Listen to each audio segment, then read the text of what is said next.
Okay, let's go ahead and get started. This webinar is on irritable bowel syndrome.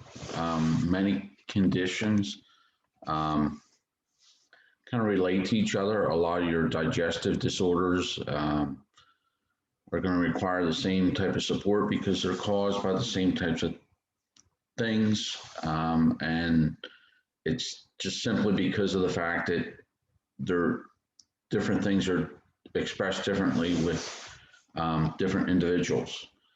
Okay, combating irritable bowel syndrome, or IBS. Irritable bowel syndrome is often referred to IBS, which is a chronic gastrointestinal disorder. It's characterized by a host of different digestive dysfunctions and discomfort, such as frequent abdominal pain, gas, bloating, indigestion, and constipation. The symptoms and levels of severity vary greatly between individuals, but the digestive disorder is quite disabling.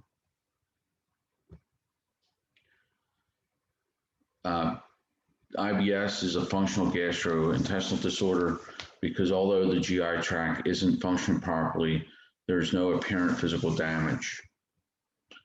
This attitude can encourage a lack of initiative in further research, searching for a cure and questioning the cause of the dysfunction. Instead, most medical professionals are trained to medicate and to alleviate symptoms, but unfortunately, this does not solve the long-term health problem. It's just coating the symptoms.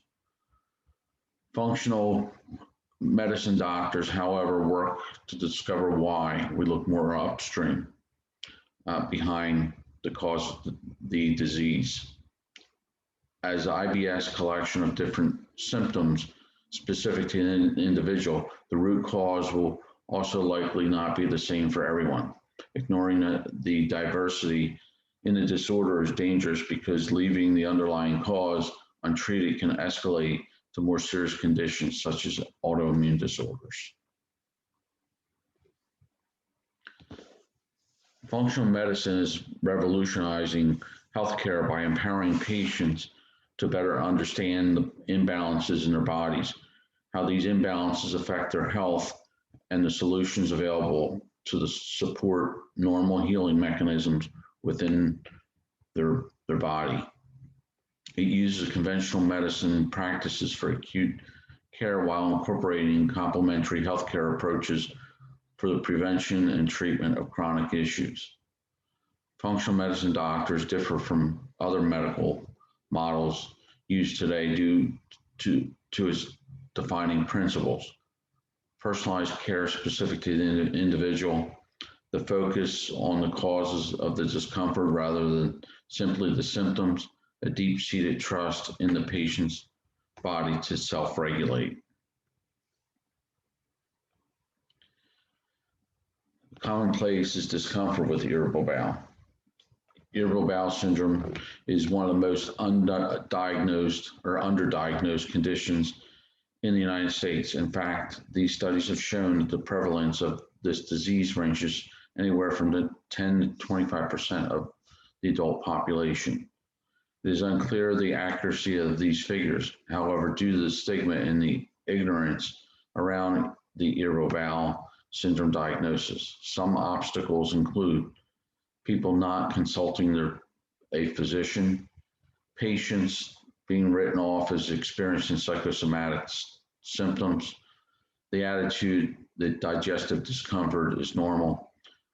Regardless, irritable bowel syndrome is one of the most common functional digestive disorders. Some reports estimate between 38 and 96 million Americans suffer from irritable bowel syndrome in their lifetime, yet only 5 to 7% of them receive a proper diagnosis. Irritable bowel syndrome is diagnosed through a process of exclusion. In other words, extensive lab testing, diagnostic experimentation, and procedures are performed and recorded. If everything comes back normal and doctors are unable to accurately identify a diagnosable condition, the patient is characterized under the IBS umbrella. A more straightforward diagnosis system is difficult due to IBS's lack of apparent anatomical structure problems or physical or chemical disorders. Excuse me. The process strengthens conventional medicine methods of symptom management versus uncovering the true causes of the dysfunction. In essence, they're not quite looking far enough upstream.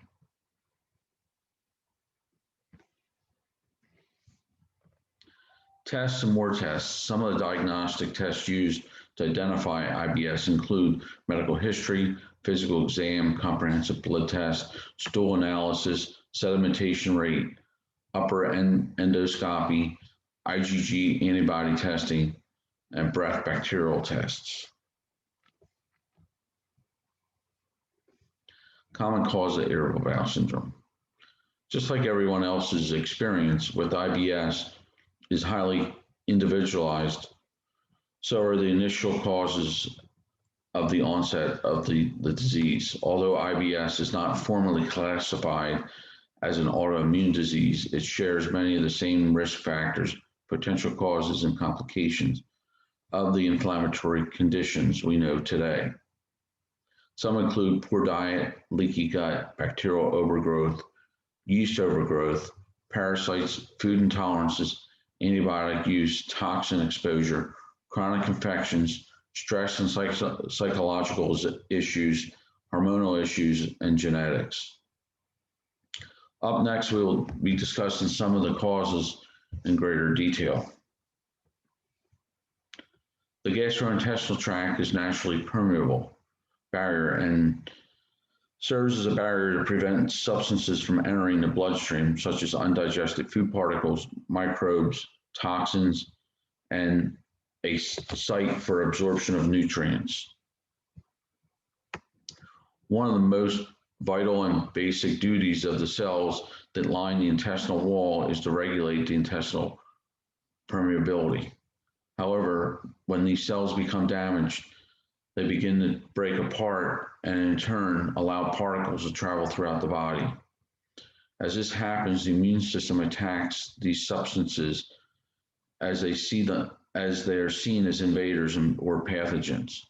This results in an inflammation and what is known as leaky gut. Food intolerances, infection, stress, and age are all factors that affect the gut's permeability and integrity. The best way to address leaky gut syndrome is to participate in the functional medicines for our program.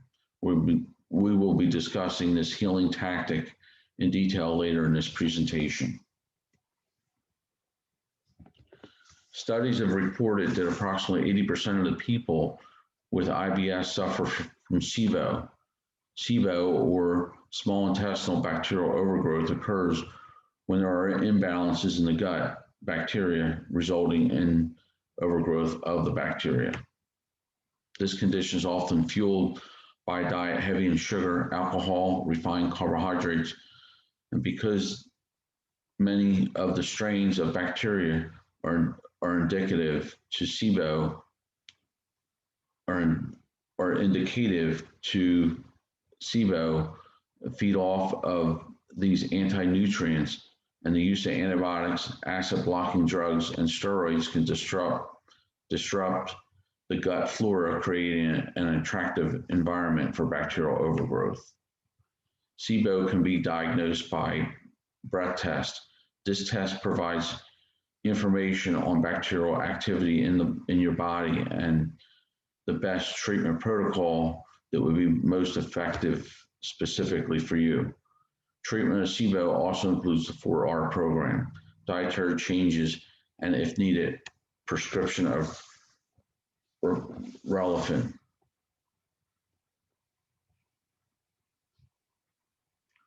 Or rifaximin. No more yeast, please. Yeast overgrowth is very similar to SIBO in the sense that it causes many of the same IBS symptoms such as bloating, gas, constipation, and diarrhea.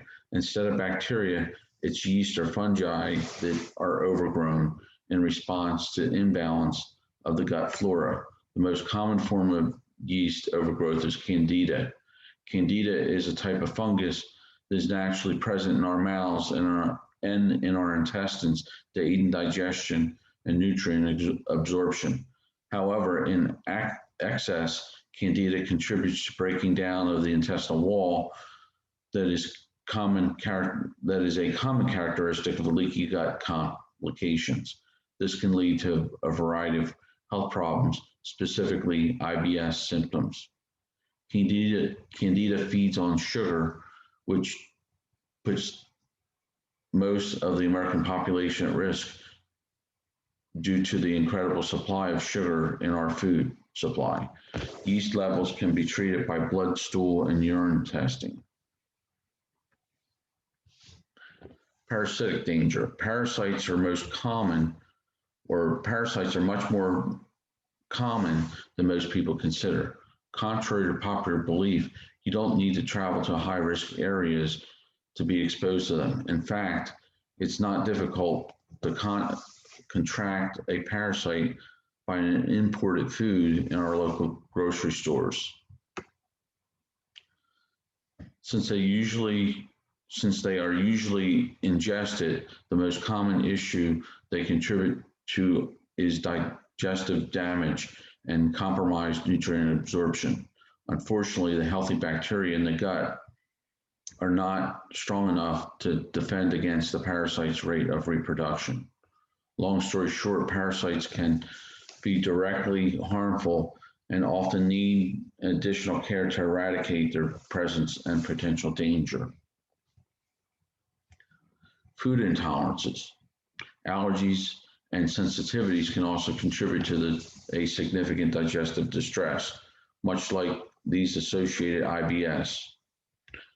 They can be very hard to detect for a number of reasons, including you may suffer from more than one.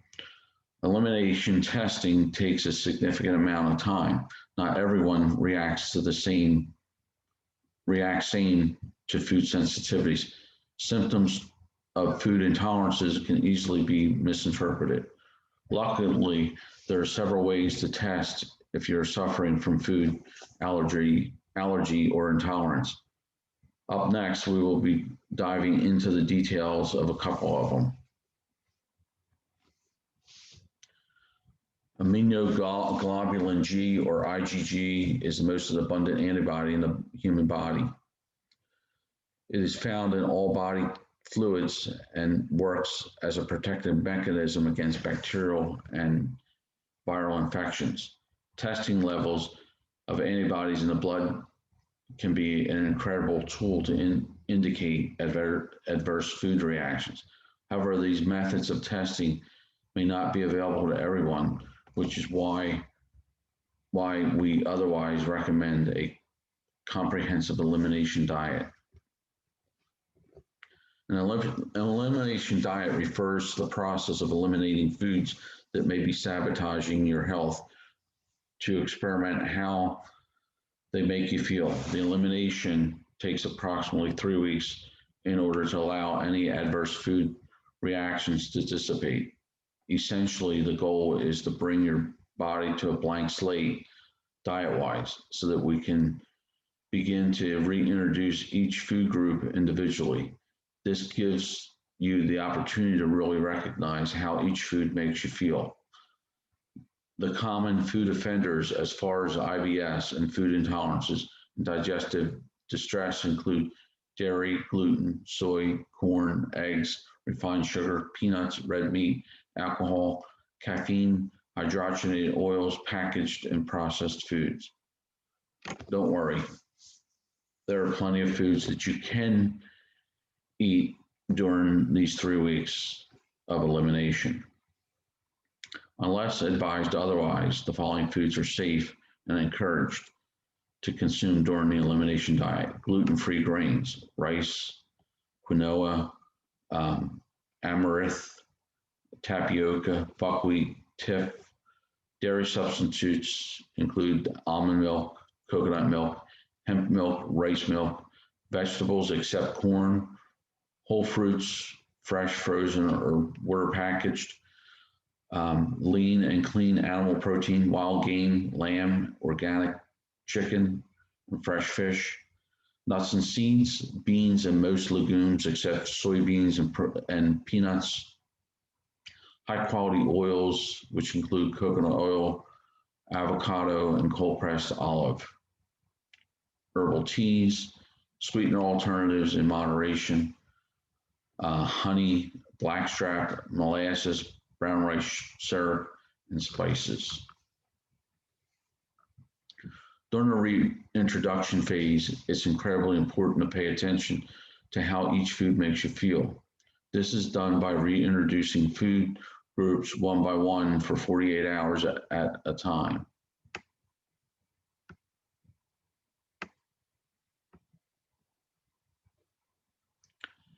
You would pick one food to include in your diet again and take note of how it makes you feel for the next 2 days. Try the same process again for an additional 2 days. If you did not notice any issue for those 4 days, you could choose to reincorporate that food into your regular diet. Continue following these steps with the remaining eliminated foods. If any seem to cause any discomfort, stop eating them and wait until the symptoms subside before continuing the process. Note that it's imperative to allow the adequate amount of time for both elimination and reintroduction phases to ensure that you receive the most accurate results possible. As promised, here's a highlight on the functional medicine's approach of the 4Rs. The 4R program is administered to heal from digestive distress, reverse gut complications, rebalance your gastrointestinal microbiome. It is an incredible tool to acknowledge and treat health issues, dysfunctions, imbalances, and personal health needs.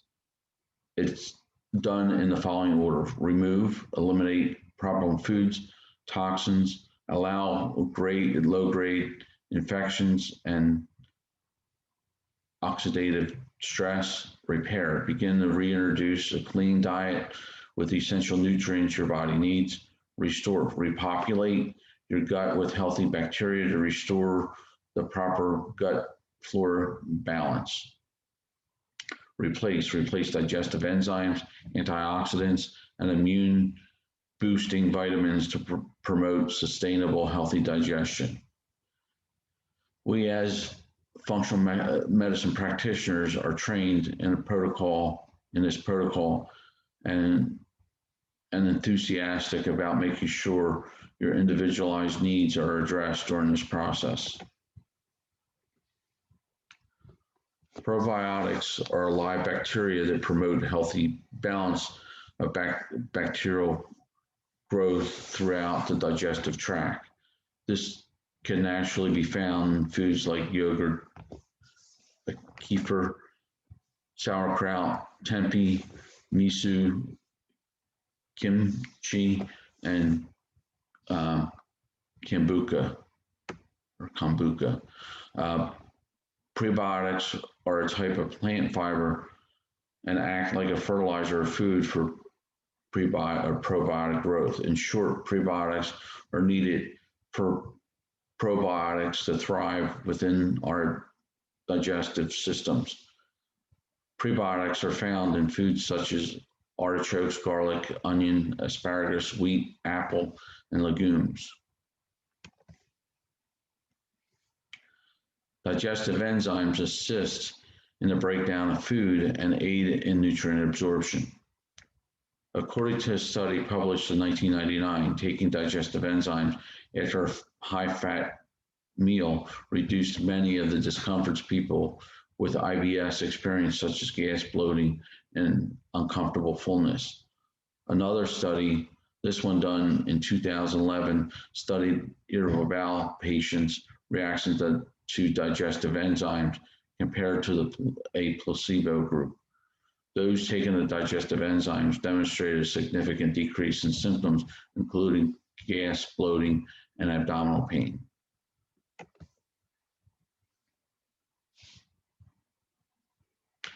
The need for further supplementation. What we recommend is actually 3 different supplements. Immunoglobulin G, SBI. This is a dairy-free immunoglobulin and is a concentrate formula that supports healthy digestion and immune function.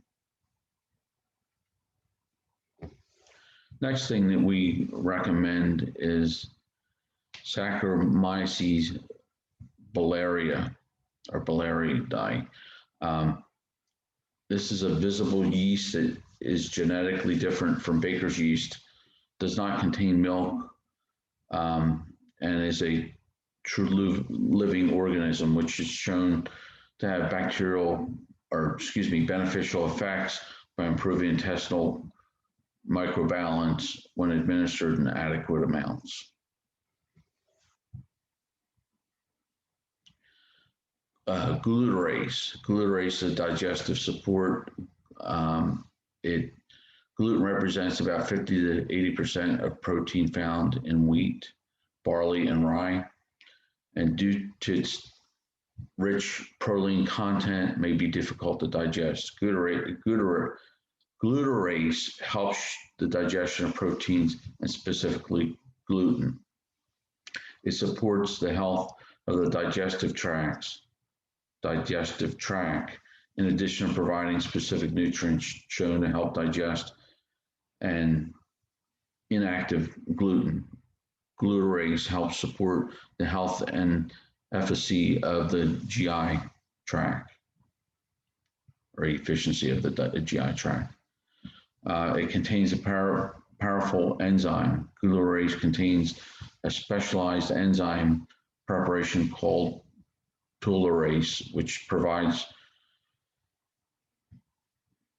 endopeptidase that has shown to significantly degrade gluten in the stomach and in the duodenum.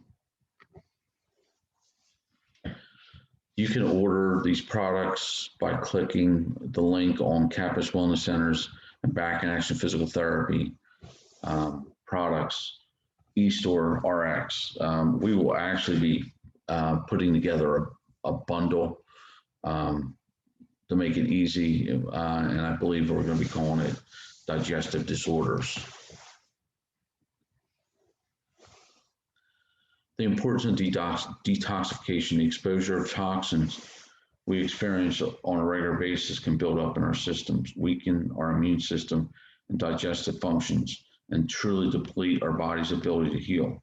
Different forms of toxin exposure include pesticides in food, air pollution, water contamination, and toxic chemicals in household products. Ways to practice prevention and detoxification include proper nutrition, hydration, water filters, air purification, exercise, and toxin-free personal items like makeup and hair supplies and toothpaste. Last but not certainly least is stress relief. Managing stress is one of the most single-handedly important things that can support, optimize, and sustain good health. Studies have supported that a higher stress level increases the rate of IBS complications. It aggravates symptoms, lengthens the time of episodes, and decreases the rate of repair of the digestive damage. As the gut and central nervous system are closely related, it's incredibly important to find stress management techniques that work well for you. Some examples will include deep breathing, exercise, massage, meditation, creating art, spending time with loved ones, going outdoors, aromatherapy, and many, many more. I just want to thank you for your time. to experience my irritable bowel or combating irritable bowel syndrome. We're passionate about sharing this topic with people and are eager to transform their lives and finally achieve optimal health. If you have any further questions, please post them on our email, which is Kappes, KAPPESWC@hotmail.com, or you can actually call us at 410-208-0777, set up an appointment, and we'll do a comprehensive analysis in order to figure out what is best suited specifically for you. Thank you for your time, and we look forward to working with you.